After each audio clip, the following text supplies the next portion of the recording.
आज मी तुम्हाला माझा दुपारी 12 ते 2 पर्यंतचा रुटीन सांगणार आहे.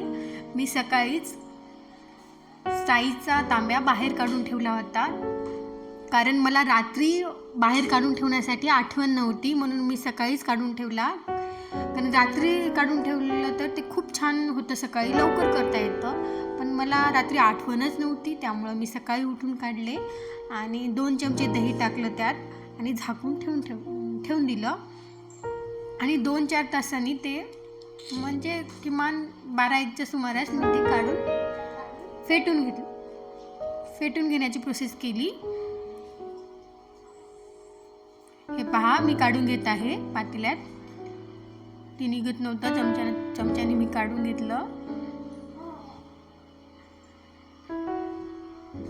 मी दर 8 दिवसांनी लोणी बनवते. 15 दिवसांनी बनवलं तर खूप लोणी होतं, तूपही खूप होते, पण मला नाही आवडत. 8 दिवसालाच मी बनवते, कारण ते ताकही आम्ही वापरतो, ताक फ्रेश असते, म्हणून मी 8 दिवसालाच बनवते.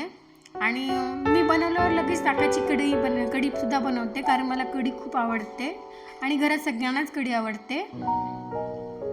आणि लोणी शिवांश आणि आर्याला खूप आवडते. हे पहा, मी ते हलवून घेत आहे. मी दुसऱ्या कोणत्याही साधनाचा वापर करत नाही. काही जण ग्राइंडरचा वापर करतात, काही जण मिक्सरचा वापर करतात. मिक्सरच्या भांड्यातही खूप छान निघतं म्हणतात, पण मला म्हणजे सवयच नाही. फक्त मी चमच्यानेच फेटून घेते आणि मला चमच्यानेच आवडतं. खूप छान येतं चमच्यानं. एक वेळेस ट्राय करून बघितल्यानंतर मग माणूस चमच्याचाच वापर करतो, कारण एकतर भांडेही कमी पडतात आणि लवकर होतं. मी दहीही तसंच रात्री इजल्यानंतर सकाळी मस्त घट्ट होतं. कधी तर दही पण इरजू लावण्याची प्रोसेस मी तुमच्यासोबत शेअर करीन. हे पहा, मी झाकून ठेवलेलं बेटर उघडं करून दाखवते तुम्हाला.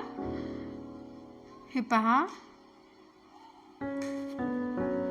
ते रवाळ झालेले दिसतं. रवाळ झालं म्हणजे ते लोणी वरती आल्यासारखंच राहते, पण ते थोडंसं फेटून घेतल्यानंतर छान गोळा तयार होतो आणि आपल्याला ताक काढण्यासाठी सोपं वाटतं. ते एका जागी जमलं का आपण लवकर ताक काढून घेऊ शकतो. ते रवाळ होतं, त्यामुळे मी आणखीन थोडंसं फेटून घेतलं. हे पहा, फेटत आहे. मग अशा प्रकारे ते तयार झालं. लोणी झाली. त्यात थोडंसं पाणी टाकून घेतलं आणि हे पहा, तुम्हाला दिसतं किती छान तयार झालं. खूप छान वाटत आहे पाहण्यासाठी. हे पहा, मग मी ताक काढून घेते बाजूला दुसऱ्या पातेल्यात. एवढं आंबटही होत नाही 8 दिवसाचं. 15 दिवस म्हणल्यावर ते काहीतरी वेगळीच चव लागते, ते मला नाही आवडत. हे पहा, काढून घेत आहे दुसऱ्या पातेल्यामध्ये. मग यामध्ये थोडंसं पाणी टाकून फेटून काढून घेतल्यानंतर ते आंबटपणा बाहेर जातो, निघून येतो, म्हणून थोडंसं पाणी टाकून घेतलं आणि हलवून काढून घेते.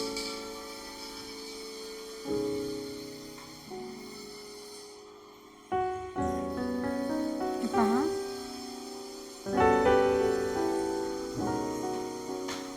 हे लोणी दिसत आहे तुम्हाला. 8 दिवसाची एवढी जास्त लोणी होत नाही, पण 8 दिवस पुरेल इतकी होते. हे पहा, इतकी झाली. ताक निघाला.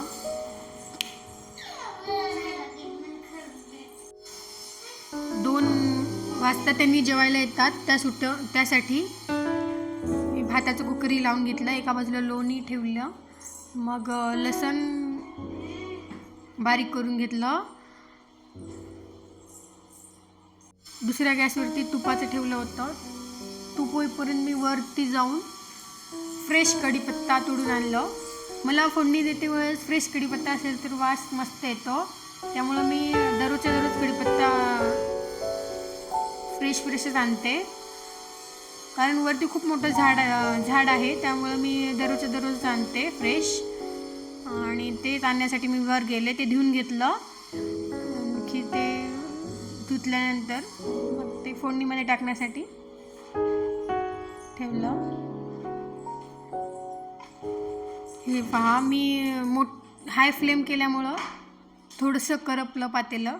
ठीक आहे, तूप व्यवस्थित आहे, फक्त भांडे घासण्यासाठी थोडंसं जड जातं कारण ते करपलेलं घासायला खूप वेळ लागतं. मग इकडं मी डाळीसाठी फोडणी देत आहे. साधी फोडणी घातली, जिरे, मोहरी, कांदा, लसूण. इकडं मी कढीसाठी फोडणी मारत होते. मोहरी, जिरे, लसूण, कढीपत्ता आणि मी ताकाच्या कढीमध्येच बेसन आणि हळद, मीठ, मिरची टाकून हलवून घेते आणि शेंगदाण्याची कूट जाड जाड टाकते. मग शेंगदाण्याची कूट असल्यामुळं मस्त लागतं. मस्त तेलामध्ये फ्राय झाल्यानंतर त्यामध्ये मी ताक टाकून घेतलं.